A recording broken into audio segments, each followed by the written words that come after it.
My name is Keegan. I'm the founder and CEO of Internship on Demand. I want to thank you all for attending our career fair workshop. I want to make sure everyone is set up for success at the career fair. Little introduction to myself.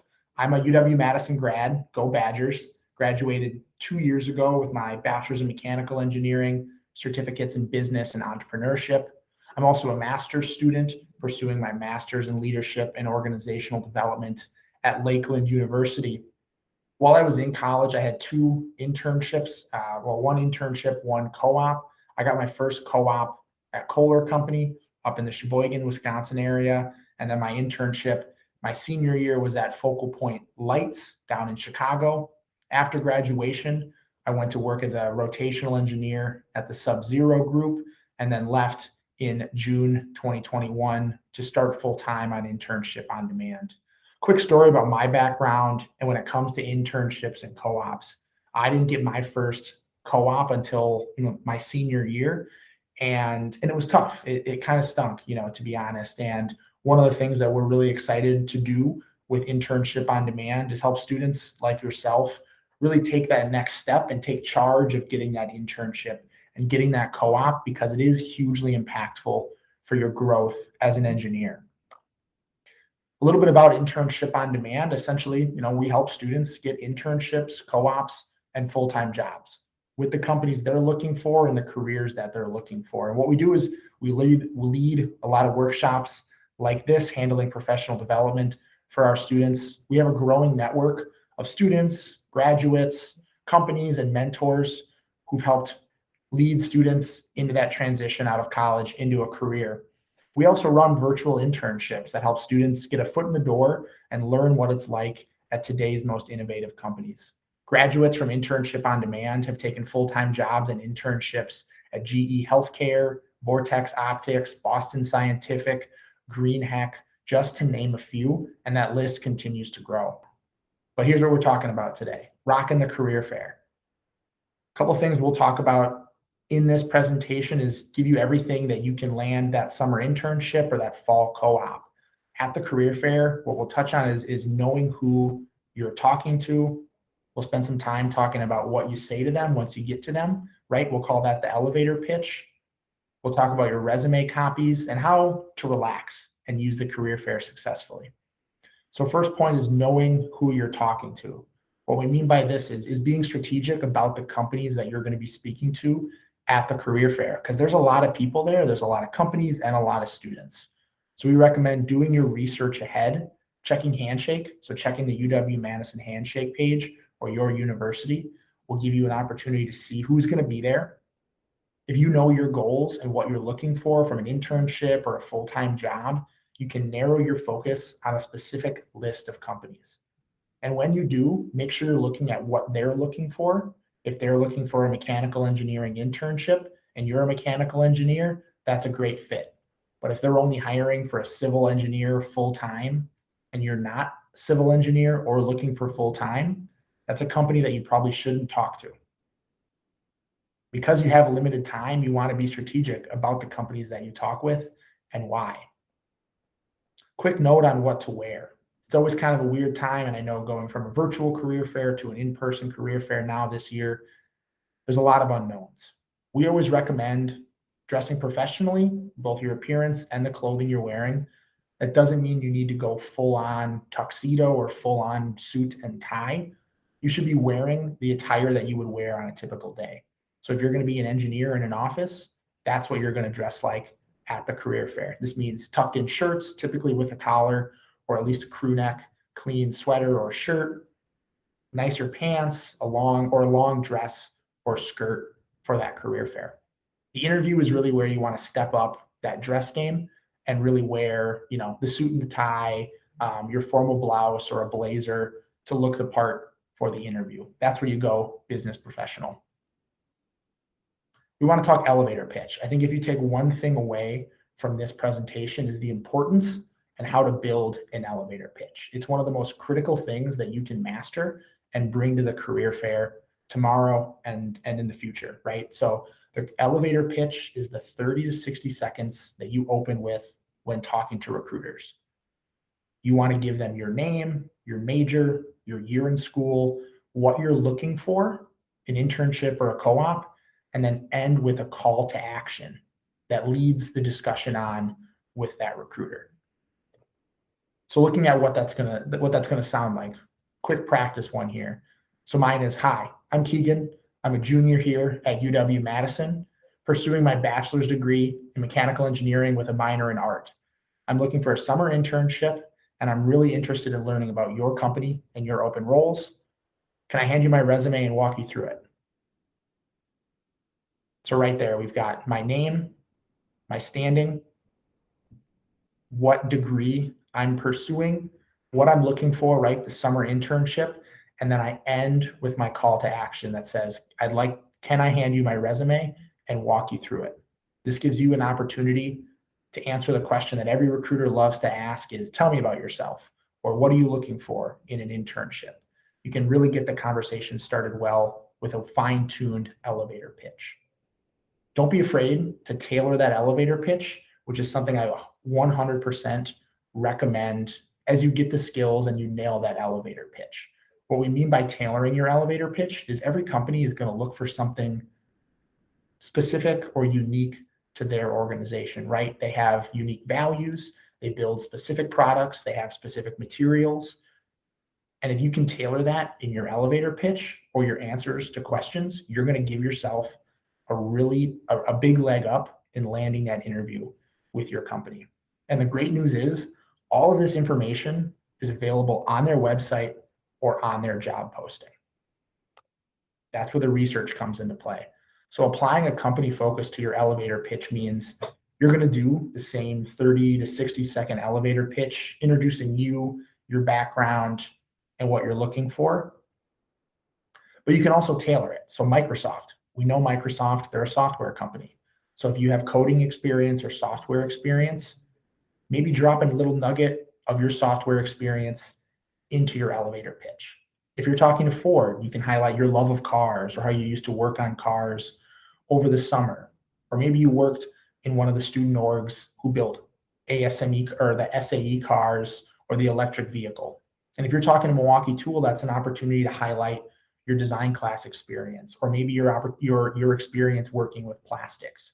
Again, making sure that you highlight what is specific to you in your elevator pitch and tying in a little bit of the company in there. You have resumes. Hopefully you've built that out and you're ready to rock and roll with them. So make sure you're using them at the career fair. Now, one thing I'll say is you don't lead with your resume, right? We've established you lead with the elevator pitch. And when you close and you say, I'd like to hand you my resume and answer any questions you have, that's when you hand over the resume. Also great to lead with a handshake, but make sure you're conscious of how companies are interacting with students right now as we come out of COVID. So pay attention to the students who are walking up ahead of you and try to look at the interaction between them and the recruiter. It's great to walk someone through that resume and highlight some bullet points as you move down the resume. So what that might look like for my resume here, and I'll share a copy with this following the meeting, is I always tend to lead with my education, and then I'll highlight one of my most recent professional experiences. And then I'll jump down to a specific bullet point on a later job, right? So talking about focal point lights here, can jump down and mention that. Then I'll jump over and mention a different task. And then, hey, maybe I'll jump all the way down to my skills and accomplishments. And this is another opportunity for you to tailor your pitch and your answers to the specific companies. If you've done your research, you might know specifically what they're looking for their internship. And if you have that on your resume, you can highlight it specifically for that role. Always want to make sure you have a few questions ready when you're going up to people at the career fair. One of the things that is always kind of a bad sign or a negative sign is when they ask for any questions and you freeze up. You don't have anything to ask them about. And this is also a great way to learn from your own perspective if this is the right fit for you. I always like to ask, tell me about the culture. Tell me about some of the daily responsibilities. How could I set myself up for success in an interview? Just something that you can tell that recruiter you've done your research, you came prepared, and you're the kind of student who goes above and beyond. Now, we've talked a lot about what to do at the career fair. One thing we haven't mentioned is relax. It's stressful. It's anxiety inducing. I'm not that far off of what it's like at the career fair. So it's important to practice, right? Practice that elevator pitch, practice that resume review, practice shaking hands and going up to people, doing whatever you can to put yourself in a good position and a relaxed position at that career fair. Now, following up with the elevator pitch is the number one thing to take away. This is, I think, the number two piece of advice to take away is having your practice pitches. So I always say, take one or two companies that you're not super interested in and don't have a line, and walk up to that team and that company and give them your elevator pitch. Practice your questions. Make some mistakes there at a company you're not super interested in before you go talk to the companies you really want to talk to.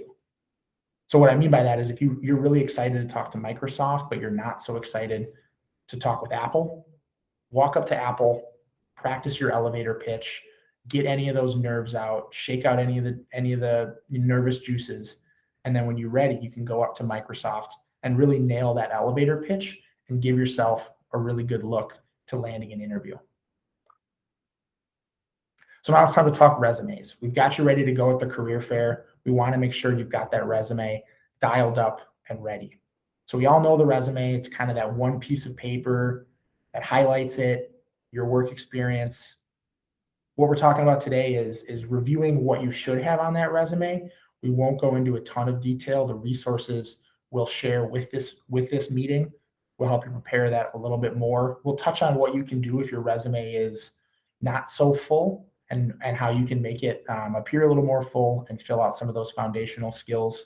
And then we'll touch on how to use this resume at the career fair. So what you should have on your resume, and in this order, following a set kind of clean presentation, is your name and contact information. So that includes your email, your phone, and your LinkedIn, so that recruiters can look you up in between that elevator pitch and offering an interview. Always include your education, and with that, your major, any minors or certificates you're pursuing, and your graduation date. If you don't know what it is, say expected and keep that on your resume. Then you want to go into professional experience, and this is where you do your internships, any applicable jobs that could apply to the internships. Project and student org experience is right up there after professional experience. This can be any class projects, student orgs, leadership positions. For some of you younger students, if you're freshmen, sophomores, it's not the worst thing in the world to have leadership positions that you held in high school on that resume. And then closing with relevant skills like CAD, any softwares you know, coding languages, or special certifications that you've earned. A quick note, one thing I see in a lot of resumes is objective statements. I typically recommend against a simple, not effective objective statement. I can't tell you how many times I've seen my objective is to apply my engineering classwork to an internship in the field of engineering, right? That's kind of straightforward. So if you're going to use an objective statement, make sure it's impactful. We recommend a personal brand statement instead. This allows those recruiters who are only looking at your resume for an average of 7 to 10 seconds an opportunity to understand who you are. The personal brand statement on my resume says, a user-focused problem solver with 2+ years professional experience in various roles across product development, the ambiguity of an early startup to day-to-day production, who delights in building products that people love to use. This is where I'm trying to say, hey, here's who I am as an engineer, as a person, and as a member of the team. These are the things I like to enjoy, and these are the things I'm good at in the engineering world. So maybe try some things out with your personal brand statement, again, just to make your resume pop and stand out from the crowd. A note on education, it is one of the first things you have in your resume, but it is an easy way to turn recruiters off. The first thing I'll say is do not include an exhaustive list of your classes. You should only be including items that make you stand out from the engineers or the students at your academic level. Every sophomore industrial engineering major takes pretty much the same courses, so there's no reason to list those. But if you've taken Calc 3 as a freshman, that's awesome. that you want to have on your resume. Have you taken a really high level coding class that not a lot of other students take, or you've gotten an A in that class? That's an awesome thing to put on your resume because it makes you stand out. Now, if you have an empty resume, what to do? It's okay, right? There's some things that we can do to help beef up that resume. And if anything, our team at Internship on Demand can review that resume for you and start to fill it in with some of your past experiences. From a short-term fix, if you're looking to go to that career fair tomorrow or this week, what you can do is just fill it in with any previous job experience you've had, whether that was bussing tables, or if you volunteered or you've been a leader in high school. There are foundational skills that will transfer to an internship. And by foundational, we mean time management, customer service, attention to detail, attention to quality, anything that you can show off that, hey, I'm a hard worker, I'm a smart person, and that'll transfer in to my internship. Also can review class or student org projects. For a long time, my first 2 or 3 years in college, all I had on my resume was my work on campus and my student org experience. And it was enough to land my first co-op. And then the co-op takes precedent and goes to the top of the resume over that student org experience.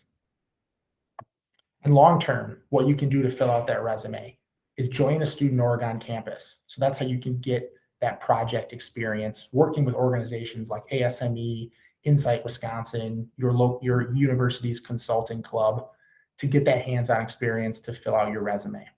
You can also sign up for the Internship on Demand newsletter. We have virtual internships opening soon this summer. We've worked with companies like Spectrum Brands, Sohn Manufacturing, Bemis Manufacturing, and are looking to grow that list this coming summer.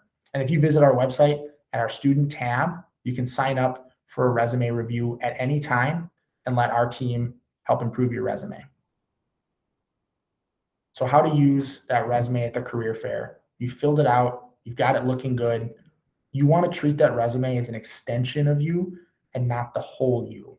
That elevator pitch and the questions that you answer from your recruiter, that's what will make the difference in helping you land an interview and hopefully an offer moving forward.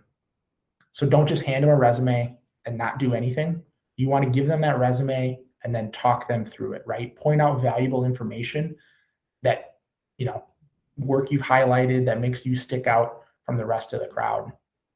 Keep that resume really legible, especially at a career fair versus applying online. You're going to have real human beings reading your resume. So don't use any wacky formats.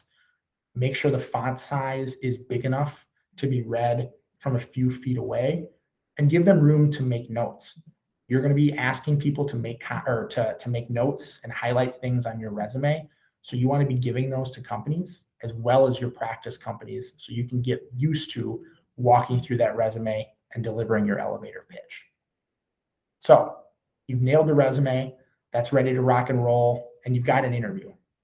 Let's talk a little bit about that and how to prepare. A few tips that we always recommend is before that interview, review your resume and review that elevator pitch. You're often going to get some of the same questions you got at the career fair. Like, tell me about yourself. That's where you go right back into that elevator pitch. Make sure you're getting there early, taking some time to relax, cool down, take a deep breath, walk around a little bit. Make sure you've eaten something or had a little bit of coffee before you go into that interview so that you're relaxed and ready to go. Again, do your research. This is just like going into the career fair. Know the company's values, what they're looking for from their mechanical engineers, electrical engineers, marketing team, whatever role you're interviewing for. And then check websites like Glassdoor and Handshake for any interview details, past questions, or advice from candidates who've applied to those organizations. Make sure you're aware of the STAR method in your interviews. This is huge, and a lot of companies will specifically ask you to answer questions with the STAR method, or they'll just ask you a question, and defining it and answering the question by defining the situation, task, action, and result can really go a long way in your interviews. The STAR method means defining the situation. So if somebody asks you, tell me about a time when you've gotten negative feedback, You start by defining the situation that says, during my internship. Then you're going to define the task and say what you were working on during that internship. And then talk about the action that you were responsible for on that task, and then highlight the results, right? So it's this clean breakdown of situation, task, action, result that can really make your answers eloquent, clean, and concise when you're delivering them. So you've nailed the interview, right? You rocked it. You got the STAR method. You answered the questions. You did your elevator pitch really well. What's next? You should have the email of the person you met with. You want to send them a thank you email. This is just a simple follow-up that says, thank you for your time. It's an opportunity to make sure people remember you. And it also goes a long way to say you're the kind of person who does that kind of stuff. That's a great person to have on your team, is someone who is, cordial and gracious in how they email and in how they follow up. That follow-up email, just a few items to include. So thanking them for their time. It's also an opportunity to explain a question maybe you felt you didn't do a great job answering, or you want to include some information that they didn't ask about, right? You can include that in a follow-up email by simply saying, hey, I forgot to mention my volunteer experience working with on XYZ. Make yourself available for any additional questions. Just say, please let me know if there's anything I can clear up, or if you have any additional questions. This tells your recruiter that you're happy to answer any questions. Sometimes they'll reach out with one or two more interview requests or follow-up questions after your interview. And then you can just simply close with a gracious response saying, I look forward to the next steps, end with the best, or something similar to close out that email and send it. Not a ton of pressure right there. You want to keep something simple and sent to the recruiter following that interview. So to review, we covered career fair, we covered resume, we covered interviews. Again, in that career fair, make sure you take away, you know who you're talking to, you do your research, you rock that elevator pitch, have a few questions ready, and then go through the practice, right? That's where we want to go talk to that company that you're not so interested in, and do the practice pitch, do the elevator pitch, so that when you talk to your target companies, you're really ready to go. Follow a clean, easy to read template. Again, we'll be sending out a template following this meeting. Be ready to call out any of the key skills and past work you've done on that resume during the career fair or during your interviews, because it's an extension of yourself. It's not the whole thing. It's not the whole you. And then in that interview, getting there early, relaxing is huge. Knowing how to do the STAR answers for any interview questions will set you up to send a good follow-up email and hopefully move on to accepting a job. Now, I want to give the rest of our time open for questions or any further advice that we can share from Internship on Demand. But I want to thank everyone for joining us. Wish you all the best luck at the career fair. If anyone needs to reach out, you'll have my email. I'm happy to answer any questions moving forward, or even give any more interview advice after the career fair.